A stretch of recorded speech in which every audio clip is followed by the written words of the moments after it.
आध्यात्मिक कहानियाँ।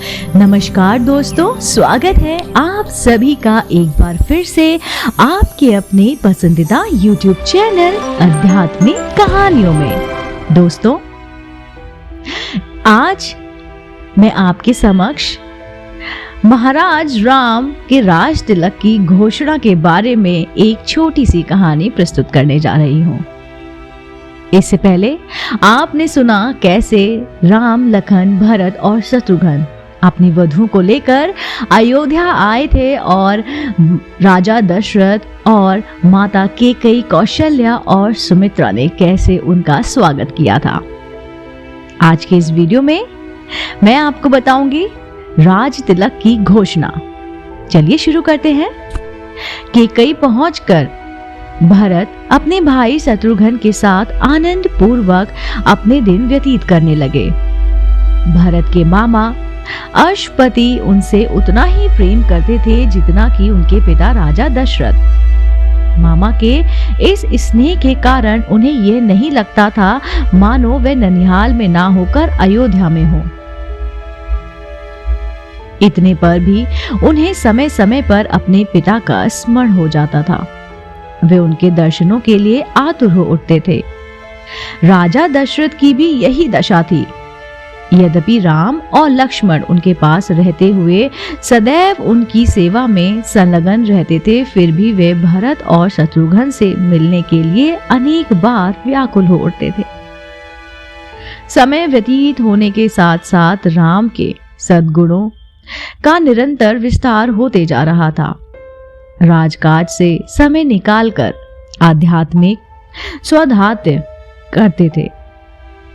वेदों का सांगोपांग अध्ययन करना और सूत्रों के रहस्य का समझकर उन पर मनन करना उनका स्वभाव बन चुका था। दुखियों पर दया और दुष्टों का दमन करने के लिए सदैव वे तत्पर रहते थे। वे जितने दयालु थे उनसे भी कई गुना कठोर वे दुष्टों को दंड देने में थे। वे न केवल मंत्रियों की नीति युक्त बातें ही सुनते थे, बल्कि अपनी ओर से भी उन्हें तर्क संपत्त अकटाक्ष युक्तियां प्रस्तुत करके परामर्श भी दिया करते थे। अनेक युद्धों में उन्होंने सेनापति का दायित्व संभालकर दुर्दर्शन शत्रुओं को अपने पराक्रम से परास्त किया था।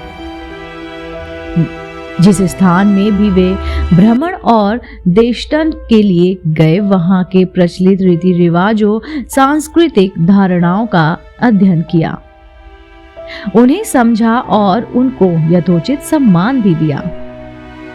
उनके क्रियाकलापों ऐसे थे जैसे कि लोगों को विश्वास हो गया कि रामचंद्र क्षमा में पृथ्वी के समान, बुद्धि विवेक में बृहस्पति के समान और शक्ति में साक्षात देवताओं के अधिपति इंद्र के समान है। न केवल प्रजा वरन स्वयं राजा दशरथ के मस्तिष्क में ये बात स्थापित हो गई थी कि जब भी राम अयोध्या के सिंहासन को सुशोभित करेंगे, उनका राज अपूर्व सुखदायक होगा और वे अपने समय के सर्वाधिक योग्य एवं आदर्श नरेश बनेंगे। राजा दशरथ अब शीघ्र राम का राजाभिषेक कर देना चाहते थे। उन्होंने मंत्रियों को बुलाकर कहा, हे मंत्रीगण, अब मैं वृद्ध हो चला हूँ और रामचंद्र राज सिंहासन पर बैठने के योग्य हो गए हैं। मेरी प्रबल इच्छा है कि शीघ्रता से शीघ्र राम का अभिषेक कर दूं। अपने इस विचार पर आप लोगों की सहमति लेने के लिए ही मैंने आप लोगों को यहाँ पर बुलाया है। कृपा आप सभी अपनी सम्मति मुझको दीजिए। राजा दशरथ के इस प्रस्ताव को सभी मंत्रियों ने प्रसन्नता पूर्वक स्वीकार किया। शीघ्र ही राजभर में राज तिलक की तिथि की घोषणा कर दी गई और देश देशांतर के राजाओं को इस शुभ अवसर और उत्सव में सम्मिलित होने के लिए निमंत्रण पत्र भिजवा दिए गए। थोड़े ही दिनों में देश देश के राजा, महाराजा, वनवासी, ऋषि मुनि, अनेक प्रदेश के विद्वान तथा दर्शकगण इस अनुपम उत्सव में भाग लेने के लिए अयोध्या में आकर एकत्रित हो गए। आए हुए सभी अतिथियों का यथोचित स्वागत सत्कार हुआ तथा समस्त सुविधाओं के साथ उनके ठहरने की व्यवस्था की गई। निमंत्रण भेजने का कार्य की यानी कि जो निमंत्रण था वो उतावली में मंत्रीगण मिथिलापुरी और महाराज केकई के पास निमंत्रण भेजना ही भूल गए।